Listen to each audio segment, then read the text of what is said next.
देखिए पहले जरा पीवीआर 322 के बारे में थोड़ा देख लें। पीवीआर 322 ये क्या बच्चा, एक आर्टिफिशियल वेक्टर है, यानी कि मानव के द्वारा, वैज्ञानिकों के द्वारा बनाया गया क्या है, हमारे लिए एक वाहक है, वेक्टर है। क्या कह सकते हैं कि ये मानव निर्मित वाहक है। और मानव निर्मित वाहक है तो कहीं ना कहीं मनुष्यों ने अपने मन मुताबिक इसको तैयार किया, ठीक है। अब यहां पे जरा इसका नामांकन देखें हम लोग। पी मीन्स क्या है, प्लाज्मिड, ठीक है। बी मतलब एक वैज्ञानिक का नाम है बॉलिवर, और आर मीन्स भी क्या, एक वैज्ञानिक का नाम है रॉड्रिगस, ठीक है। अब रहा बात 322, तो 322 क्या है बाबू, ये एक क्रम संख्या, समझे। तो ये पीवीआर 322 के बारे में क्या क्या, पी प्लाज्मिड के लिए है, इसमें दो वैज्ञानिक शामिल थे जिन्होंने क्या बनाया था, पीवीआर 322। कौन कौन, बॉलिवर, बॉलिवर के बाद रॉड्रिगस, ठीक है। 322 इसकी क्रम संख्या। फटाक से इसको खत्म करो तो पीवीआर 322 का पिक्चर लेकर आए हम लोग। जिनको पता है छोड़ दीजिए, जो नहीं जानते फटाक से लिखिए इसको।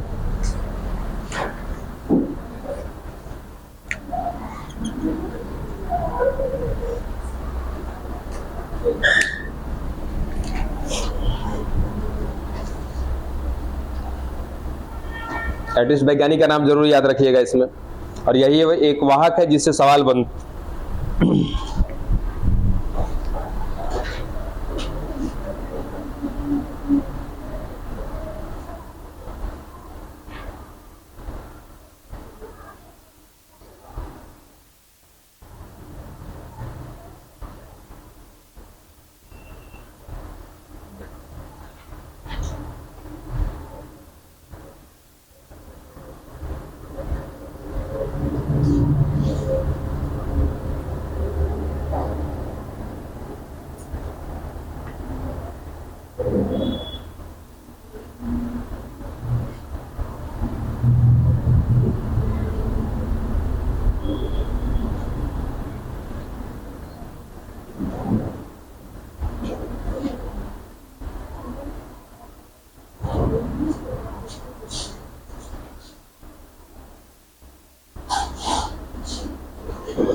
हो गया।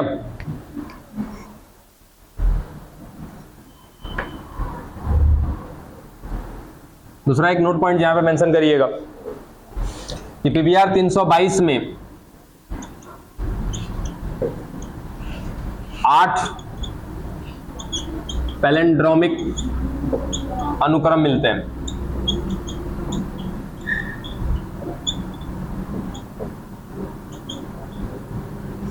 अब 8 पैलिंड्रोमिक अनुक्रम में बच्चा, तो दूसरा नोट पॉइंट यहीं से आपका क्या बन जाएगा कि इस 8 पैलिंड्रोमिक अनुक्रम को काटने के लिए 8 रेस्ट्रिक्शन एंडोन्यूक्लिएज एंजाइम आएंगे, ठीक है ना। बस हमें यही ध्यान देना है कि वो पैलिंड्रोमिक अनुक्रम कहां पर है, ठीक है, और उसको काटने वाले कौन से रेस्ट्रिक्शन एंजाइम, ठीक। क्यों, क्योंकि कहीं ना कहीं आपके एग्जाम के व्यू से, आपके एग्जाम में कई बार आया हुआ है कि पीवीआर 322 का पिक्चर बनाए, समझे। लिख लीजिए फटाफट ये नोट कि 8 मिल रहे हैं क्या इस पर, पैलिंड्रोमिक अनुक्रम, पैलिंड्रोमिक सीक्वेंस, और इसको काटने के लिए 8 रेस्ट्रिक्शन एंजाइम का प्रयोग किया जाएगा इस पर।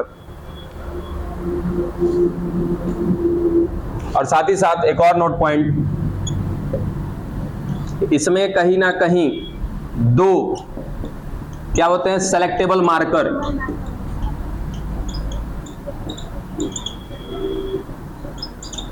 सबसे पहला कौन है आपका? AMPR और दूसरा है TETR।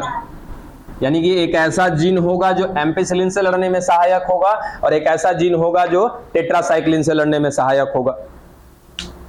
अब ये वाहक जिस भी जीव में डालेंगे उस जीव पर, यदि इस वाहक की बात करें केवल हम, यहां पर हमने अपना जीन, लिख लो पहले, फटाफट लिखो।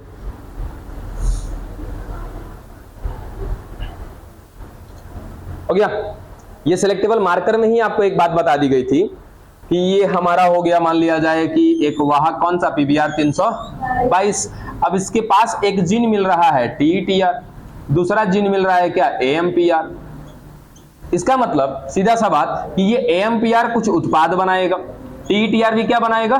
कुछ उत्पाद बनाएगा, ठीक है। और वो उत्पाद कहीं ना कहीं इसे दो प्रतिजैविक से लड़ने में सहायता प्रदान करेंगे। अगर मैं इस वाहक को किसी जीव में डाल देता हूं, मैंने इस वाहक के साथ कोई परिवर्तन नहीं किया, इसके साथ अपना कोई भी वांछित जीन नहीं जोड़ा है, बात समझे? एक जीव है, हमें उस जीव की बात करें तो उस जीव में क्या मिलेगा? उसके अपना खुद का DNA मिलेगा, ठीक है। उसके साथ साथ हमने क्या डाल दिया? इसमें अतिरिक्त DNA डाल दिया। किस रूप में डाला बच्चा? वाहक के रूप में डाला, ठीक है।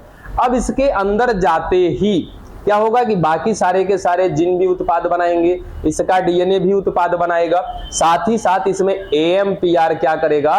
कुछ ऐसा रसायन बनाएगा जो इसे किससे बचाएगा? एम्पिसिलिन से बचाएगा। TETR कुछ ऐसे रसायन बनाएंगे जो इसको किससे बचाएगा? टेट्रासाइक्लिन से। क्या इसे DNA को बचाएगा कि इस जीव को बचाएगा? इस जीव को बचाएगा। क्यों? क्योंकि ये उत्पाद कहां पे बन रहे? इस जीव के अंदर। अभी हमने इसमें कोई बदलाव नहीं किया था, कोई छेड़छाड़ नहीं किया था, इसको हमने बस सीधा सीधा अपने जीव में डाल दिया। अब इस जीव के ऊपर मैं डाल रहा हूं टेट्रासाइक्लिन, और क्या डाल रहा हूं? एम्पिसिलिन डाल रहा हूं। दोनों के दोनों डालने के बाद भी इस जीव पर कोई असर नहीं पहुंचेगा। रीजन क्या है कि इनसे बचने के लिए इसके पास क्या मिल रहे हैं? प्रतिरक्षा जीन मिल रहे हैं, प्रतिरोधी जीन मिल रहे हैं, ठीक है। अब इसी चीज का फायदा उठाते थे हम लोग क्या करने के लिए? सेलेक्ट करने के लिए कि हमारा कौन सा प्लाज्मिड RDNA बनाया है, कौन सा प्लाज्मिड ने RDNA नहीं बनाया है। इसलिए हमने क्या बोला था कि ये सेलेक्टेबल मार्कर है।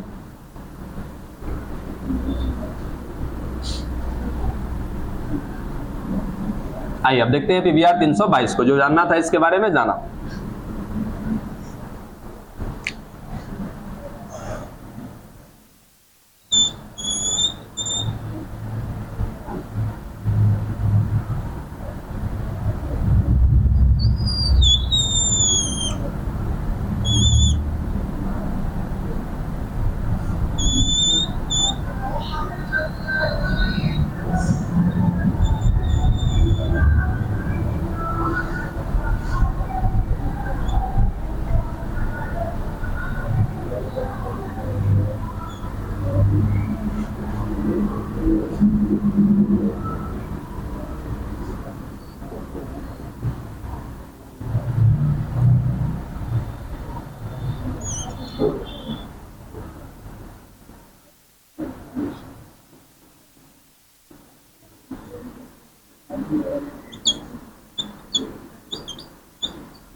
यही है ना, ठीक है। अब ये है क्या, चलिए देखते हैं। क्या बताया था पहला बिंदु, इसमें क्या मिलते हैं, 8 पैलिंड्रोमिक अनुक्रम मिलते हैं, ठीक है। जैसे देखिए पहला अनुक्रम का AMPR के पास क्या मिल रहे हैं, 2 पैलिंड्रोमिक अनुक्रम, उसको काटने के लिए क्या है आपके 2 रेस्ट्रिक्शन एंजाइम, कौन है PST फर्स्ट, दूसरा कौन है PBU फर्स्ट। उसके बाद इधर आ जाए तो क्या मिल रहा है, ये TETR क्या है भाई, टेट्रासाइक्लिन से लड़ने वाला जीन है। यहां पर भी क्या मिल रहा है, 2 पैलिंड्रोमिक अनुक्रम, जिसको काटने के लिए कौन आ रहा है, BAMH1 आ रहा है, और कौन आ रहा है, SEL1 आ रहा है, ठीक है। उसके बाद ये क्या बचा, तो यहां पर कोई आपका ऐसा जीन नहीं है जो रिस्ट्रिक्शन करे, ठीक है। बस एक ऐसा एरिया है जहां पे क्या मिल रहा है, 3 पैलिंड्रोमिक अनुक्रम, जिसको काटने के लिए कौन आ रहा है, EcoR1 फर्स्ट, CLA फर्स्ट और हिंद थर्ड। फिर आया क्या, ये रोप, एक नाम दिया गया एरिया जिसका नाम है क्या, रोप। इस रोप पर कौन आगे काम कर रहा है, PBU सेकंड। अब PBU फर्स्ट और सेकंड क्लियर होगा ना, ठीक है। फर्स्ट क्यों नाम दिया, क्योंकि पहले उसको खोजा गया होगा, निकाला गया होगा। सेकंड क्यों, क्योंकि इसको बाद में निकाला गया होगा। उसके बाद ये ठहरा कौन आपका, ORI। कितने हो गए जरा देखो तो, 1 2, उसके बाद 3 5 5 2 7 और 1 8, यानी कि 8 पैलिंड्रोमिक अनुक्रम मिल रहे हैं। इसको काटने के लिए क्या मिल रहे हैं आपके, 8 रेस्ट्रिक्शन एंजाइम।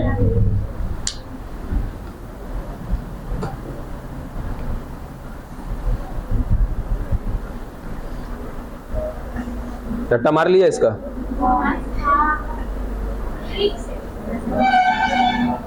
चलो पिछला बार वाला ही ट्रिक मेरे दिमाग में चल रहा है। इस बार सोचा था नया बनाए, लेकिन बन नहीं रहा उतना बढ़िया, पहला वाला ही ज्यादा ठीक है।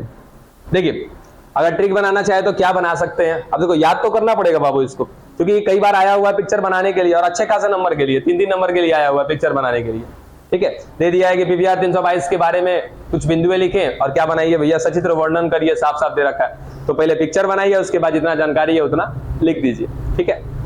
तो ट्रिक देखिए, ध्यान में रखिएगा, आसानी से याद हो जाएगा ये। देखो अमर प्रशांत पवार, ठीक है, ये हो गया आपका अमर, ये हो गया प्रशांत और ये पवार, ठीक है। तो अमर प्रशांत पवार, इसको बना दो इकोलॉजी। अमर प्रशांत पवार तीनों जो है इकोलॉजी की क्लास में, ठीक है, इकोलॉजी की क्लास, और वो क्लास किस में चल रही है, हिंदी मीडियम में, बात समझे। अमर प्रशांत पवार तीनों इकोलॉजी की क्लास में, और वो क्लास किस में, हिंदी मीडियम में, ठीक है। TETR टीचर, टीचर कौन, ब्राह्मण, और कौन, सलमान। अरे हंसो नहीं, मिटा देंगे फिर। टीचर आपके हो गए कौन, ब्राह्मण और सलमान। अरे बाबा छोड़ दो, यहाँ ब्राह्मण और सलमान का क्या रिश्ता है, छोड़ो ना भाई, यहाँ पे काहे रिश्ता पे जा रहे हो आप, ठीक है। तो टीचर हो गए कौन आपके, ब्राह्मण और सलमान, ठीक है। फिर नेक्स्ट डे जाने की बात है, देखो कौन कौन पढ़ रहे थे, अमर पढ़ रहे थे, प्रशांत और पवार। नेक्स्ट डे क्लास जाने की बात हुई, बाकी लोगों ने कहा भैया रोप, रोप माने क्या होता है, रस्सी, बोला रस्सी से लटक के मर जाएंगे लेकिन दोबारा क्लास नहीं जाएंगे, समझे। तब तक क्या बोला पवार, मैं बोला भैया दोबारा जाऊंगा, ठीक है। तो दोबारा जाऊंगा तो सेकंड, बात खत्म, समझे। अगर याद रख पाओ तो रख लीजिएगा, नहीं तो रट्टा मारना होगा, रट्टा मार लीजिएगा, काफी इंपॉर्टेंट है ये, समझे। फिर से एक बार क्या हुआ, अमर प्रशांत पवार इकोलॉजी की क्लास में, हिंदी मीडियम में क्लास रही, टीचर कौन, ब्राह्मण और सलमान, ठीक है। उसके बाद अगले दिन जब जाने की बात थी, सबने मना किया, बोला रस्सी से लटक के मर जाएंगे। प्रशांत ने कहा भाई कोई बात नहीं, मैं जाऊंगा का दोबारा, खत्म, बस। अब रह गया कौन ही, ORI। अब ORI पे बताने की जरूरत है क्या, नहीं ना, ठीक है। अब आ जाओ सबके बारे में जरा थोड़ा थोड़ा देख ले, ठीक है। अब यहाँ पे क्या होगा बाबू, देखो ये PST फर्स्ट है क्या आपका, ये रिस्ट्रिक्शन एंडोन्यूक्लियस, ये भी क्या है, रिस्ट्रिक्शन एंडोन्यूक्लियस। अब यहाँ पर क्या मिल रहा है, एक ऐसा जीन जो किससे लड़ने का काम करता है, एम्पीसिलिन से, ठीक है। और यहाँ पर मिल रहा है 2 पैलिंड्रोमिक अनुक्रम, उस पैलिंड्रोमिक अनुक्रम को काटने के लिए कौन कौन आ रहा है, PBU फर्स्ट, और कौन आ रहा है आपका, PST फर्स्ट। ठीक ऐसा ही कहानी ऊपर आ रहा है कि ऊपर एक एरिया है जहां पे क्या मिल रहा है, 3 पैलिंड्रोमिक अनुक्रम, उसको कौन कौन काट रहा है, इको R1 फर्स्ट काट रहा है, दूसरा कौन CLF फर्स्ट, तीसरा कौन हिंद थर्ड। उसके बाद बारी आया किसका, TTR वाले एरिया का, जहां पे क्या मिल रहा है, टेट्रासाइक्लिन से लड़ने वाला जीन मिल रहा है, यानी कि टेट्रासाइक्लिन रेसिस्टिव जीन मिल रहा है यहाँ पे। यहाँ पर कितने अनुक्रम मिल रहे हैं, 2, इन दोनों को काटने के लिए BAMH1, दूसरा कौन आ रहा है, SEL1। अब रह गया ये रोप और ORI। तो रोप पर कौन आ रहा है काम करने के लिए, आपका PVU सेकंड। ठीक है, रोप का एक और भी काम होता है, ये रोप जो होता है ये बच्चा ORI का कंट्रोलिंग सेंटर है, यानी कि ये रोप कंट्रोल करता है किसको, ORI को। ORI किसको कंट्रोल करता है, प्रतिकृति को। भाई प्रतिकृति स्टार्ट करनी है कि नहीं करनी है, और यदि स्टार्ट करना है तो कितना प्रतिकृति करना है, उन सब का डायरेक्शन किसके पास है, ORI के पास। और ORI को कब काम शुरू करना है इसकी जानकारी किसके पास, रोप के पास। डन, ये था क्या बच्चा आपका PVR 322। खत्म कर लें। अगर ट्रिक लेना है तो बाकी पिक्चर तो आपके बुक में है, ये है, ट्रिक उतारना चाहो उतार सकते हैं। चलिए भूलेंगे नहीं अब इसको, एक बार 2 बार जाकर प्रैक्टिस कर लीजिएगा लिखने के लिए कि कौन कहां पर होता है, बस।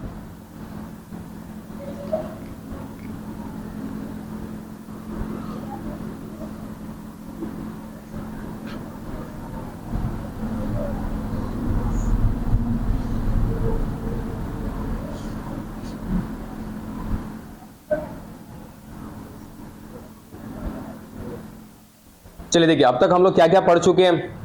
हमने शुरुआत कहां से किया था कि बायोटिक क्या चीज होता है, तो सीधा सीधा बोला था हमने क्या कि हम क्या करेंगे, किसी एक स्पेशल जीन को या तो किसी DNA के टुकड़े को या खंड को प्राप्त करेंगे। प्राप्त करने के बाद सबसे पहला काम हमारा क्या है, DNA को प्राप्त करना या उस जीन को प्राप्त करना। दूसरा हमें क्या चाहिए, वाहक चाहिए। ठीक है, फिर कहीं ना कहीं तीसरा मुख्य बिंदु हमारे लिए क्या चाहिए, हमारा एक परपोषी चाहिए। ठीक, अब हम कहीं ना कहीं इस वाहक को समझ चुके हैं। ठीक है, यहां पर एक पॉइंट हमने छोड़ रखा, उसको अभी क्लियर करते हैं। और उसके बाद ये परपोषी, तो परपोषी कौन हो सकता है, एक पादप हो सकता है, और कौन हो सकता है, जंतु हो सकता है, और जीवाणु हो सकता है, और कोई भी कोशिका हो सकती है। ऐसा नहीं कि पूरा का पूरा पादप शरीर ही चाहिए, पूरा का पूरा जंतु का शरीर चाहिए, पूरा का पूरा जीवाणु चाहिए, नहीं, उसकी कोशिका से भी काम हो सकता है। ठीक है, यानी कि ये हमारे लिए कौन होंगे, परपोषी, जिसके अंदर क्या डालेंगे हम लोग, अपना वाहक। कौन सा वाहक, जिसके साथ हमारा DNA का खंड या जीन जुड़ा होगा। यानी कि कुल मिला जुला कर किसकी बात कर रहे हैं हम लोग, DNA की, रिकॉम्बिनेंट DNA की। जब हमारे प्लाज्मिड के साथ हमारा वांछित जीन जुड़ जाता है तो क्या कहते हैं उसको, DNA कहते हैं, रिकॉम्बिनेंट DNA, पुनर्योजी DNA। देखिए फिर बात आया क्या कि हमें जो जीन प्राप्त करना है या फिर DNA का जो खंड हमें प्राप्त करना है, उसको प्राप्त करने के लिए क्या हमने प्रयोग किया था, एंजाइम। एंजाइम में भी कहीं ना कहीं कितने प्रकार के एंजाइम, सबसे पहला क्या, लाइसिंग।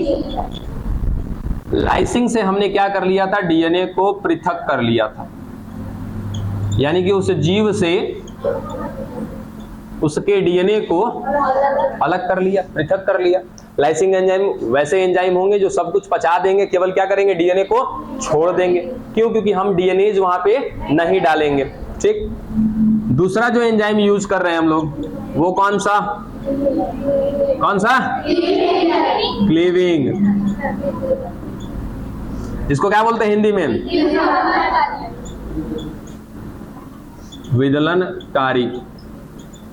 इसको क्या बोला था, लयनकारी। फिर क्लीविंग में भी देखा, किनारे से काटना है तो एक्सो, बीच में से काटना है तो इंडो, और किसी विशेष स्थल से काटना है तो प्रतिबंधन, इंडो न्यूक्लियस, यानी कि रेस्ट्रिक्शन इंडो न्यूक्लियस। चलो काट लिया, पता चला कि अगर हमारी DNA की मात्रा कम है तो क्या करेंगे, सिंथेसिस, यानी कि संश्लेषी एंजाइम। चौथा योजी या संयोजी, ये सब कुछ किया। ठीक है, अब जरा यहीं पे देखो कि हमने DNA प्राप्त कर लिया, क्या बोला भाई, लाइसिंग कर लिया हमने, ठीक है। दूसरा क्या करेंगे, क्लीविंग करेंगे, डीएनए को काट लेंगे। अब जहां से भी काटना होगा, मान लो किनारे से काटना होगा तो एक्सो का यूज करेंगे, बीच में काटना होगा तो इंडो का यूज करेंगे, और किसी विशेष अनुक्रम से काटना होगा तो रेस्ट्रिक्शन एंडो न्यूक्लियस का। चलो काट लिया किसी एक से, ठीक है। अब हमें इस छोटे छोटे डीएनए को निकालना है। कैसे निकालेंगे, तो यहां पर एक प्रक्रिया ऐड होती है, क्या बच्चा, जेल इलेक्ट्रोफोरेसिस। कितने लोग ऐसे हैं जो जेल इलेक्ट्रोफोरेसिस नहीं जानते? ईमानदारी से हाथ उठाइएगा। जेल इलेक्ट्रोफोरेसिस बाकी लोग को पता है अच्छे से? चलिए देखिए फटाफट, या कोई बता पाएंगे क्या जेल इलेक्ट्रोफोरेसिस क्या है? चलिए थोड़ा सा वेट करिए। देखो बाबू सुनो, अब हम क्या करेंगे, लाइसिंग कर लिया हमने, लाइसिंग के बाद हमें क्या मिल जाएगा, मेरा पूरा का पूरा डीएनए मिल जाएगा। अब चलो ले भी लो यहां पे कि ये जीव था, जीव क्या, चलो मान लो मनुष्य ही है। इस मनुष्य में से क्या करना है, हमको निकालना है आइजीन को। आइजीन क्यों निकाल रहे हैं पता है ना, क्योंकि कहीं ना कहीं वो आगे जाके क्या बनाएगा, इंसुलिन बनाएगा। और ये आइजीन कहां पे मिल रहा होगा, बीटा कोशिका में। कौन से बीटा कोशिका में, अग्नाशय की बीटा कोशिका में। मान लिया जाए कि मनुष्य का ये अग्नाशय है, पैनक्रियाज है, इसमें मिल रही है क्या, बीटा कोशिका। इस बीटा कोशिका के अंदर कौन पड़ा है, ये आइजीन, ठीक है। अब हम क्या करेंगे, तो यही वाली डीएनए हमारे हाथ की कोशिका में भी होगी, हमारे अग्नाशय की कोशिका में भी होगी, हमारे अमाशय की कोशिका में भी, हर जगह पे मिल रहा होगा क्या, आइजीन। लेकिन ये आइजीन सक्रिय कहां पर होता है, अग्नाशय में है तो हर जगह, क्योंकि वही डीएनए मेरे हर जगह मिलेगा। यहां का मैं कोशिका निकालूंगा तो वही सारे डीएनए मिलेंगे, वही सारे जीन मिलेंगे, यहां से भी निकालूंगा तो वही सारे जीन मिलेंगे, ठीक है। लेकिन ये सक्रिय होते हैं अपने अपने स्थल पे, ठीक है। अब जैसे आइजीन क्या बनाता है, इंसुलिन, तो इंसुलिन बनाने का कार्य कहां पे संपन्न होता है, हमारे अंदर अग्नाशय में, पैनक्रियाज में। बाकी हमारे त्वचा वगैरह में कहीं पे इंसुलिन नहीं बनता है, लेकिन यहां पर भी आइजीन मिल रहा है, ठीक है। तो हम क्या करेंगे, सर्वप्रथम कि किसी मनुष्य का अग्नाशय की कोशिका को बाहर निकालेंगे। उस अग्नाशय की कोशिका को बाहर निकाल लिया हमने, ये लो कोशिका, ये बचा उसका केंद्रक, और भी बहुत सारी चीजें होंगी इस पर। हम सबसे पहला क्या करेंगे, इस कोशिका पर सारा का सारा लाइसिंग एंजाइम डाल देंगे, सिवाय किसके, डीएनएज के। डीएनएज इस पर नहीं डालेंगे। अब फाइनली हमें क्या मिल जाएगा, इसके अंदर बैठा हुआ डीएनए हमको मिल गया, ठीक है। तो ये सब प्रक्रिया क्या कहलाएगी, लाइसिंग। अब इस पर डालेंगे क्या हम लोग, क्लीविंग एंजाइम। क्लीविंग एंजाइम डाल दिया तो क्या कर देगा, इसको छोटे छोटे टुकड़े में काट देगा। लेकिन ये टुकड़े हमें दिखाई नहीं देंगे, हमें इनमें से अपने आइजीन को पहचानना है, ठीक है। तब हमने किसका मदद लिया बच्चा, मेगा प्रोजेक्ट का। याद है मेगा प्रोजेक्ट ना, ठीक है, बहुत बड़ा प्रोजेक्ट जिसमें हमारे एक एक गुणसूत्र के बारे में, एक एक जीन के बारे में जिक्र किया गया। उस मेगा प्रोजेक्ट से हमने पता लगाया कि जो मेरा आई जीन है वो सबसे बड़ा जीन है। मालूम चल गया क्या हमें कि जो हमारा आई जीन है वो मेरे बाकी जीन से क्या है, सबसे बड़ा है। अब हमें उस बड़े वाले टुकड़े को, यानी कि इस हमारे डीएनए को मान लो 50-60 पीस में काट दिया। इसको किसने काटा बच्चा, क्लीविंग एंजाइम ने काट दिया, विदलनकारी एंजाइम ने तो काट दिया। अब हमें उसमें से उसको निकालना है। कैसे निकालेंगे, तो हमें क्या करना है, सबसे बड़े वाले का पता लगाना है। अब हमने बना के दिखा दिया तो यहाँ दिख रहा है कि बड़ा है, लेकिन एक्चुअल में क्या आपको डीएनए दिखाई देगा क्या, नहीं दिखाई देगा बाबू, ठीक है। हालांकि इससे पहले एक आपका और टॉपिक है स्पूलिंग। इनके लोगों को याद है स्पूलिंग, ठीक है, छालन या जो भी कहते हो, उसका मतलब होता है कि डीएनए को पृथक कर लेना एक कोशिका में से, किसकी सहायता से, लाइसिंग एंजाइम की सहायता से डीएनए को बाहर निकाल लेना। कैसे करते हैं, तो सिंपल सा एक टॉपिक आपके बुक में भी दिखाया गया है, स्पूलिंग। यहाँ पे एक टॉपिक है इसका, स्पूलिंग का। देखो ये जो पिक्चर है ना, ये वाला, ये स्पूलिंग का पिक्चर है, डीएनए को निकाला जा रहा है। यहाँ पे जो दिख रहा है ये डीएनए है, ठीक है। तो हम करते क्या है, तो हमने एक कोशिका ली थी, इस कोशिका को यहाँ डाल दिया था, और सारा का सारा इसमें क्या डाल दिया बच्चा, हमने लाइसिंग एंजाइम। तो सब कुछ क्या हो जाएगा, इसमें से बच जाएगा, केवल क्या बच जाएगा, डीएनए बच जाएगा। लेकिन वो जो डीएनए होगा चारों तरफ घूम रहा होगा, आपको दिखाई भी नहीं देगा, ठीक है, इसी में होगा, दिख नहीं रहा होगा आपको। हम उसी में क्या करते हैं, चिल्ड यानी कि एकदम ठंडा क्या डालते हैं, इथेनॉल। जैसे ही हम लोग एकदम ठंडा इथेनॉल डालेंगे, ये सारा का सारा डीएनए सिकुड़ करके एक जगह पर इकट्ठा हो जाएगा। अब यहां पर जाल की तरह बन जाएगा पूरा सारा का सारा डीएनए। फिर उसके बाद वो स्पूलिंग करने के लिए रॉड होती है, कुछ रॉड ऐसे भी होते हैं, कुछ स्ट्रेट रॉड भी होते हैं।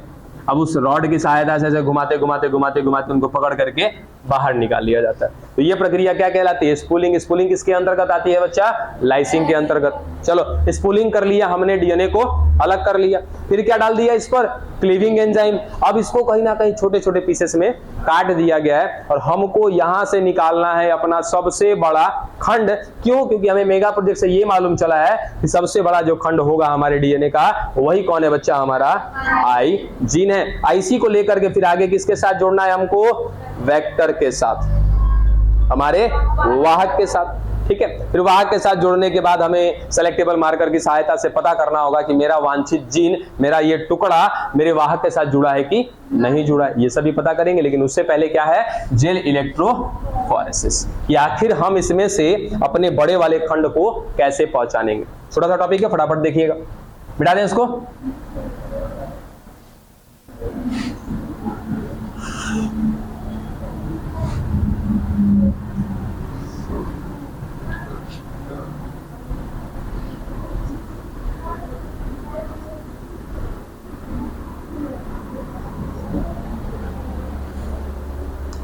देखो एक बात और याद रखना कि डीएनए पर होते हैं कुछ चार्ज, ठीक है, जैसे हमारे ऊपर भी होते हैं कुछ चार्ज। हर चीज के ऊपर कुछ ना कुछ अपना एक चार्ज होता है जिसको हम लोग कहते हैं आवेश। या तो नेगेटिव होगा या तो पॉजिटिव होगा, ठीक है। और अगर वो नेगेटिव है तो किन्हीं कारणों की वजह से नेगेटिव है, पॉजिटिव है तब भी क्या होगा, कुछ कारण की वजह से वो पॉजिटिव होगा, ठीक है।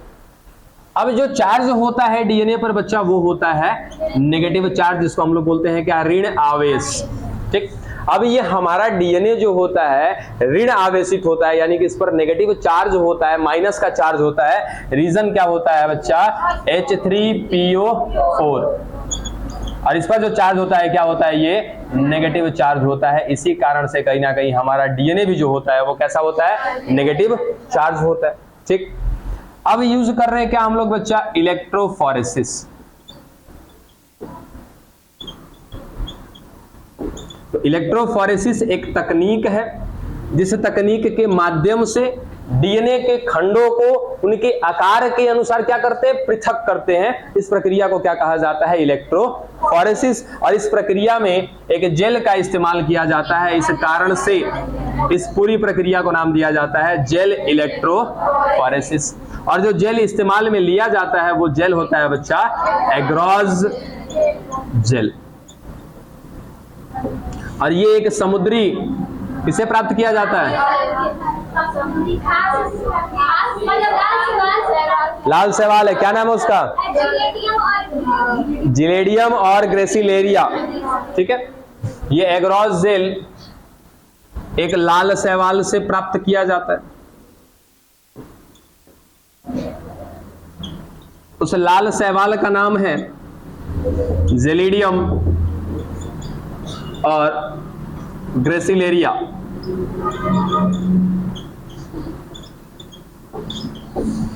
याद रहे तो रख लीजिएगा।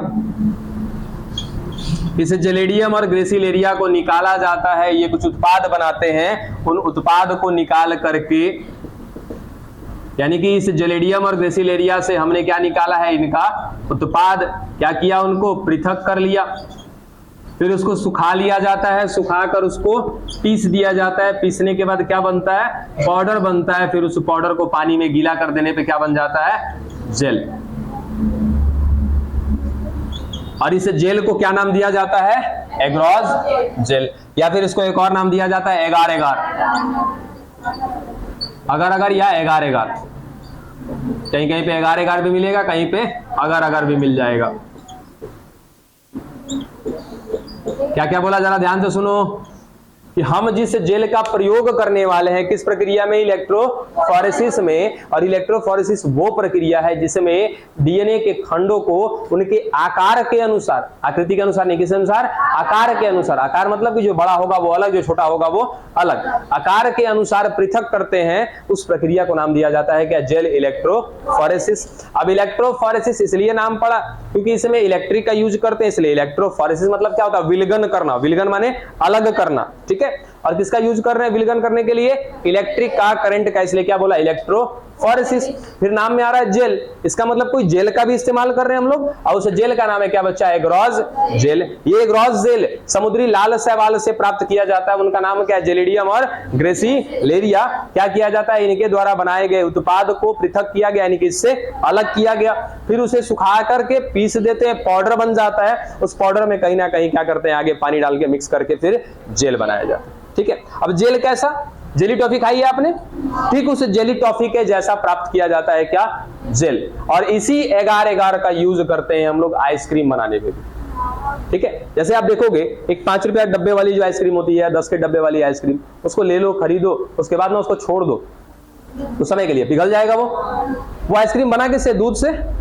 पिघलने के बाद दूध के जैसा होना चाहिए, लेकिन क्या पिघलने के बाद दूध जैसा रहता है या गाढ़ा रहता है, तो वो गाढ़ा बनाया गया है बच्चा, किसको डाल करके, एगार एगार। जो आपका आइसक्रीम पाउडर है ना, वो आइसक्रीम पाउडर में डाला गया रहता है क्या, एगार एगार, जिस कारण से आप दूध में जैसे ही एगार पाउडर डालोगे या एगार एगार डालोगे, आपका दूध क्या हो जाएगा, गाढ़ा हो जाएगा, उसके बाद उसकी आइसक्रीम जमाई जाती है, समझे। तो इस एगार एगार का यूज आइसक्रीम जमाने में भी किया जाता है, साथ ही साथ इस इलेक्ट्रोफोरेसिस में भी हम इस्तेमाल करने वाले हैं किसका, उस एग्रोज जेल का, ठीक है। अब आइए प्रक्रिया समझते हैं क्या होता है। ये एक यंत्र हो गया हमारा, कौन सा यंत्र, इलेक्ट्रोफोरेसिस यंत्र या फिर मशीन। अब इस मशीन में बनाए गए हैं कुछ गड्ढे, जहां पर कहीं ना कहीं सैंपल डाला जाएगा डीएनए का,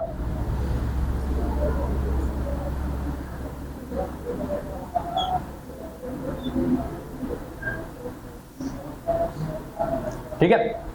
उसके बाद नेगेटिव और पॉजिटिव। हमने अभी तक क्या किया, जरा ध्यान दो तो। हमने एक टेस्ट ट्यूब के अंदर क्या किया, लाइसिंग कर लिया। लाइसिंग मतलब सब कुछ नष्ट कर दिया, केवल क्या बचाया हमने, अपना डीएनए बचाया, ठीक। उसके बाद इस पर क्या डाला है हमने, क्लीविंग एंजाइम, मान लो कौन सा भैया, रेस्ट्रिक्शन एंडोन्यूक्लियेज। अब इसने किसी एक विशेष अनुक्रम से मेरे डीएनए को छोटे छोटे पीसेस में काट दिया होगा, ठीक है। और हमें क्या करना है, इसमें से प्राप्त करना है बाबू किसको, आई जीन को। और आई जीन के बारे में हमें एक सूचना मिली है क्या, कि आई जीन क्या है, लंबाई में सबसे बड़ा है, ठीक है। चलो अब इंजेक्शन की सहायता से इनको पकड़ेंगे, ठीक है, और पकड़ के यहां से निकाल लेंगे, और निकाल करके इन सारे के सारे टुकड़ों को इस जेल इलेक्ट्रोफोरेसिस मशीन में ला करके डाल दिया जाएगा। एक जगह सैंपल को इंटर कराने के लिए जगह होता है, जैसे अगर सपोज कभी आपने प्रेगा किट देखा हो, ठीक है, प्रेगा किट, तो प्रेगा किट में एक जगह पे एक होल दिया रहता है यूरिन सैंपल डालने के लिए, ठीक ऐसा ही होल सैंपल रहता है कहां पर, इस इलेक्ट्रोफोरेसिस मशीन में। उसके बाद क्या, तो इसके ऊपर लगी होती है क्या, एग्रोज जेल की सीट, या आप सीधा सीधा समझ लो कि क्या लगा हुआ है इस पर, एग्रोज जेल। पूरा का पूरा एक मोटी सी चादर रख दी जाती है जेल की, ठीक है, रख दिया इसके ऊपर। अब इस एग्रोज जेल में बढ़िया से गौर करोगे बाबू, तो बहुत माइनर छोटे छोटे क्या होते हैं, छिद्र होते हैं। कहां गया एग्रोज जेल, ये रहा। ये एग्रोज जेल जो होता है ये कैसा होता है, छिद्रित होता है, यानी कि इसमें काफी बारीक छोटे छोटे छिद्र पाए जाते हैं, ठीक है। अब हमने क्या करना है भाई, तो ये माइनस और प्लस इनको क्या कर देंगे बाबू, सीधा सीधा हम कहने का मतलब ऑन कर देंगे मशीन को। अब यहां पे क्या डाला था हमने, हमारे डीएनए का सैंपल। अब इस डीएनए में छोटा खंड भी है, बड़ा खंड भी है, ठीक है, हर एक साइज के इसमें खंड डाल रखे हैं हमने। जैसे ही इस मशीन को ऑन करेंगे, डीएनए पर चार्ज कैसा है, नेगेटिव, तो जैसे ही इलेक्ट्रिक का मतलब कि आपका नेगेटिव और पॉजिटिव चार्ज मिलेगा, ये डीएनए की तरफ भागेगा, पॉजिटिव की तरफ। हमेशा याद रखना कि different poles and different charge are attract to each other, ठीक है, यानी कि जो विपरीत आवेश होते हैं वो एक दूसरे को क्या करते हैं, आकर्षित करते हैं। जैसे हम लोग क्या है, नेगेटिव चार्ज, हम लोग एक अर्थिंग की तरह काम करते हैं। कभी भी अगर ना विश्वास हो तो पॉजिटिव को पकड़ के देखिएगा, आपको बुलाएगा अपनी तरफ, समझे। कभी आपको करंट मारता है, मारा है, क्यों भाई? क्योंकि हम लोग नेगेटिव चार्ज है, वो पॉजिटिव क्या करता है, हम लोग को अपनी ओर खींचता है, समझे। ऐसा आपने सुना भी होगा कि जहां पे हाई ट्रांसमिशन होता है, हाई ट्रांसमिशन मतलब HT बोलते हैं उसको, और HT का मतलब होता है आपका 11,000 या उससे ज्यादा, ठीक है। 11,000 या उससे ज्यादा की जो वोल्ट होती है उसको क्या बोलते हैं, HT बोलते हैं। बाकी इससे नीचे क्या मिलता है हमको, 220 या 240, इसको कहा जाता है LT, लो ट्रांसमिशन, ठीक है। तो लो ट्रांसमिशन में ताकत कम होती है, हाई ट्रांसमिशन में ताकत बहुत ज्यादा होती है। अगर यहाँ हाइट पे 11,000 है, मैं उसको टच भी नहीं करूंगा, जैसे हाथ करूंगा 2 फीट दूर से ही मेरा हाथ ऑटोमेटिक खिंच जाएगा उधर। क्यों? क्योंकि वी आर नेगेटिव, हम सभी के सभी क्या है, नेगेटिव चार्ज है। पॉजिटिव हमको अपनी ओर खींचता है, या फिर हम भी कहां जाएंगे, पॉजिटिव की ओर जाएंगे। इससे भी भयंकर होगा आपका रेलवे का। रेलवे के ऊपर जो ट्रैक बिछी होती है ना, वो 33,000 होता है। ये तो 11,000 है, वो 33,000 है। कभी आप रेलवे की क्रॉसिंग में बरसात के दिनों में पार किए हो छाता लेकर के? अगर पार करना तो बच्चा बहुत सावधानी से, अगर बरसात के दिनों में आप छाता लेकर के पार कर रहे हो रेलवे की क्रॉसिंग को, यानी कि रेलवे ट्रैक को पार कर रहे हो, काफी सावधानी से, क्योंकि आप कभी भी झटका लग सकता है, आपको वहां कभी भी झटका लग सकता है, इलेक्ट्रिक शॉक लग जाएगा आपको, ठीक है। छाता में देखते हो लोहे की डंडी होती है, नीचे प्लास्टिक होता है, इंसुलेटर होता है। क्यों डाला गया रहता है इंसुलेटर? छाता आपको दिया गया आपके सेफ्टी के लिए, लेकिन नीचे इंसुलेटर डाला जाता है, जिसको हिंदी में क्या कुचालक कहते हैं, है ना। प्लास्टिक क्या होता है, कुचालक होता है। क्यों डाला गया रहता है? वो लोहे का ही क्यों नहीं छोड़ दिया गया रहता है? तो छाता लेके चल रहे हो, ऊपर से बिजली कड़की ना, तो आप भी छिला जाओगे, समझे। यानी कि कब आपको ऊपर से पॉजिटिव आपको अट्रैक्ट कर लेगा, कोई ठिकाना नहीं है। कभी आप रेलवे की क्रॉसिंग को पार करना, ठीक है, अब करना मत ऐसे गलती से। अब क्या है कि देखो, अब कुदरा में रहते हैं तो मेरा सारा का सारा जो खेत है ना, वो रेलवे उस पार ही है, तो अक्सर आना जाना लगा रहता है। अब बरसात के दिनों में कई बार ऐसा हुआ कि बारिश हो रहा है, अब बारिश हो रहा है, ऊपर से धान रोपा रहा है, तो क्या करना है, जाना तो पड़ेगा वहां पे। जाके रोपना नहीं है, बोना नहीं है, लेकिन जाके वहां पे खड़ा रहना है। कोई व्यवस्था में कमी होगी, खाना पीना भैया लाके उसको पहुंचाना है। तो एक बार हम लोग ना जा रहे थे ऐसे ही, अब वो छाता जो पकड़ के रखा है, वो लोहे वाले पे ना ऐसे उंगली टच थी हमारी। 2-3 लोगों को लगा था झटका, साथ में एक ही छाता में नहीं, बारिश होता तो क्या 2-3 लोग छिप के जाते, बस वैसे ही मेरी उंगली टच थी। जैसे वहां पे गया ना, तो मेरे छाता में थोड़ा सा हनहनाहट की आवाज आने लगी।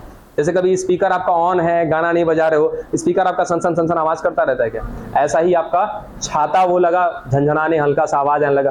करंट नहीं लगा, मुझे कुछ फील नहीं हुआ, लेकिन मेरा बाजू वाले ने जैसे मुझे टच किया ना, जबरदस्त वाला फीलिंग समझ में आया, समझे। तो अच्छा देखना, कभी भी कोई इलेक्ट्रिशियन आपके घर पे काम करने आएगा ना, वो टूल पे चढ़ के काम कर रहा है, उसको कोई फर्क नहीं होगा, लेकिन आपको कहेगा भैया दूर रहिएगा हमसे, आप हमको टच मत करिएगा, क्योंकि उसने नेगेटिव चार्ज से दूर रखा है अपने आप को, और आपके यहाँ प्योर नेगेटिव, आपने जैसे टच करेंगे तो कहीं ना कहीं उसको करंट लग जाएगा और आपको भी। इसलिए कभी भी हाई ट्रांसमिशन से बचना चाहिए, ठीक। खैर यहाँ देखो, ये हाई ट्रांसमिशन लो ट्रांसमिशन से मतलब नहीं है, मतलब क्या है कि जो नेगेटिव होता है वो कहां जाएगा बाबू, पॉजिटिव की तरफ जाएगा। तो हमने यहाँ पे डीएनए के छोटे छोटे पीसेस को डाल दिया, छोटा बड़ा सारा का सारा इसी में है। अब हमने क्या कर दिया, मशीन को ऑन कर दिया, यहाँ पर जितने भी हमारे डीएनए के खंड होंगे वो कहां भागेंगे, पॉजिटिव की तरफ। अब बताओ, इसमें छिद्र दिए गए हैं, छिद्र काफी छोटे हैं। अब इस छोटे से छिद्र से होते हुए कौन सबसे आगे पहुंचेगा बाबू, जो डीएनए का सबसे छोटा सा खंड होगा। तो जो डीएनए का सबसे छोटा खंड होगा वो काफी आगे होगा, ठीक है। जो डीएनए के बड़े खंड होंगे वो क्या होंगे, इससे पीछे होंगे, और जो बड़े होंगे और इनसे पीछे होंगे, और जो बड़े होंगे और इनसे पीछे होंगे। हमें क्या चाहिए था, सबसे बड़ा वाला खंड चाहिए था। अभी भी हमें दिखाई नहीं देगा इस एग्रोस जेल पे, अभी भी दिखाई नहीं देगा, क्योंकि बच्चा डीएनए को देख पाना हमारे नंगी आंख के बस की बात नहीं है, ठीक है। अब हम क्या करेंगे, इस पर इस्तेमाल करेंगे एक अभिरंजक या रंजक, जिसको आप सीधा सीधा कलर मान सकते हो। और कैसा कलर, रेडियो एक्टिव, जिसको हम कहते हैं रेडियो सक्रिय। जैसे ही आपका रेडियम चमकता है ना, रेडियम पे जैसे प्रकाश दोगे वो रेडियम चमकने लगेगा। रेडियम क्या, रोड साइड पे देखिएगा बहुत सारा पीला पीला टेप लगा रहता है, वो राइट में जैसे ही रात में लाइट जलेगा उस पे वो चमकता है। ऐसा ही कुछ होते हैं क्या आपके रेडियो एक्टिव तत्व, एलिमेंट, ठीक। अब यहाँ पे एक रेडियो एक्टिव तत्व का इस्तेमाल करने वाले हैं, वो है बच्चा कौन, इथिडियम ब्रोमाइड। इथिडियम ब्रोमाइड,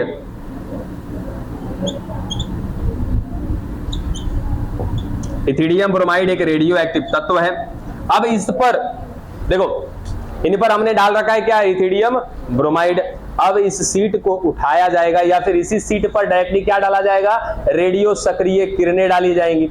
अब रेडियो सक्रिय जब किरण डाला जाएगा ना, तो जहां जहां पर आपका डीएनए है बच्चा, वो एरिया क्या होगा, चमकेगा। और किस रंग का चमकेगा, ये भी याद रखना, नारंगी रंग का, नारंगी यानी कि ऑरेंज रंग का। और वो क्यों चमक रहा है, क्योंकि आपने क्या डाला है इसमें, इथिडियम ब्रोमाइड। तो जहां जहां डीएनए होगा वहां वहां ये चमक रहा होगा।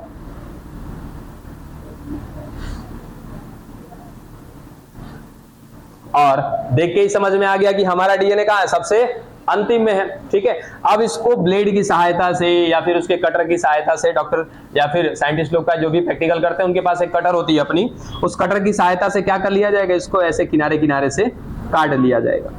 और काट करके उठाया जाएगा, और उठा करके एक सीट का यूज किया जाता है, नायलॉन सीट।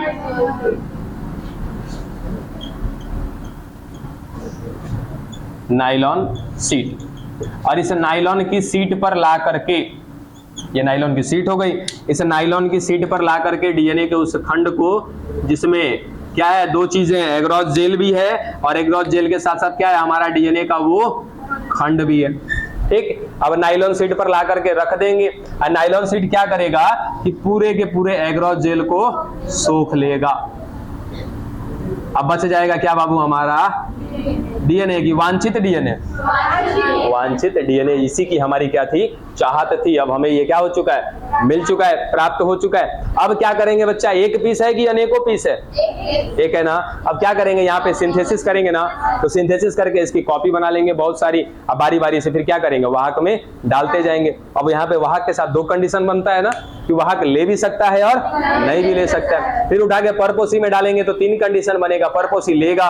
ठीक है, दूसरा कंडीशन क्या होगा कि परपोसी ने जो वेक्टर लिया है उस वेक्टर के साथ हमारा अभी जीन नहीं जुड़ा है। और एक दूसरा क्या बनेगा कि परपोसी ने ले भी लिया है और ऐसे वेक्टर को लिया है जिसमें हमारा जीन जुड़ चुका है। तो ये एक स्टेप आपका रह गया था।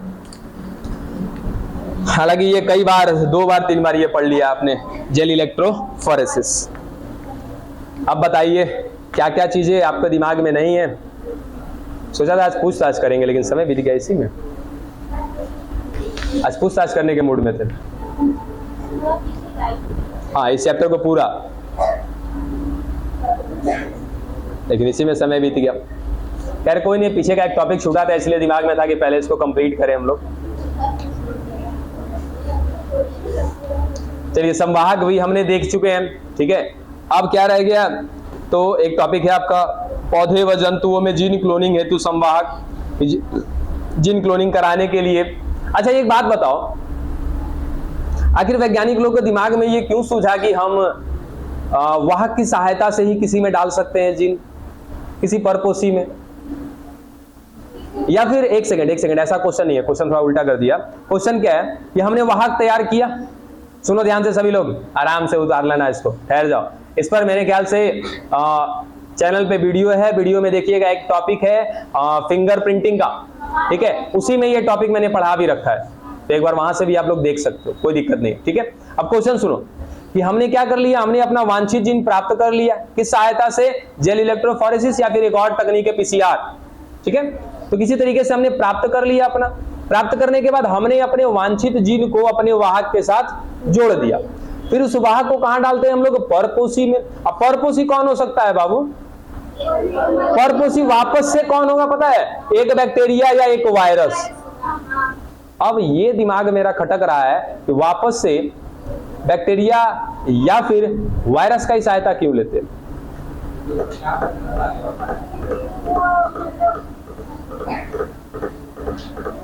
बताओ बताओ, आखिर उनका ही सहारा क्यों लिया, एक बैक्टीरिया का ही सहारा लेते हैं क्यों? अच्छा, और एक समस्या है, मान लो हमने इकोलाई का यूज किया था, क्या करने के लिए, वाहक को प्राप्त करने के लिए। वाहक प्राप्त कर लिया हमने इकोलाई से। ठीक है, इकोलाई से जो हमने वाहक प्राप्त किया उसमें हमने क्या डाला, अपना जीन। कौन सा जीन, वांछित जीन, जिसकी हमें जरूरत थी उत्पाद की। चलो, जोड़ दिया हमने। फिर हम लोग बैक्टीरिया में ही उसको डाल रहे हैं, क्या समझ के, परपोसी समझ के। अरे भाई देखो, यहां एक बैक्टीरिया, और इससे पहले हमने क्या लिया था, इकोलाई। इकोलाई से हमने क्या निकाला था, इसका अतिरिक्त आनुवांशिक पदार्थ निकाला था। ये इसका मुख्य आनुवांशिक पदार्थ, ये क्या इसका अतिरिक्त आनुवांशिक पदार्थ। अब आनुवांशिक इसलिए कह रहे हैं क्योंकि अगली पीढ़ी में भी ये जाता है, इसलिए कहते हैं क्या इसको आनुवांशिक पदार्थ। अब हमने इसको निकाल लिया बाहर, ये हमारा बाहर आ गया।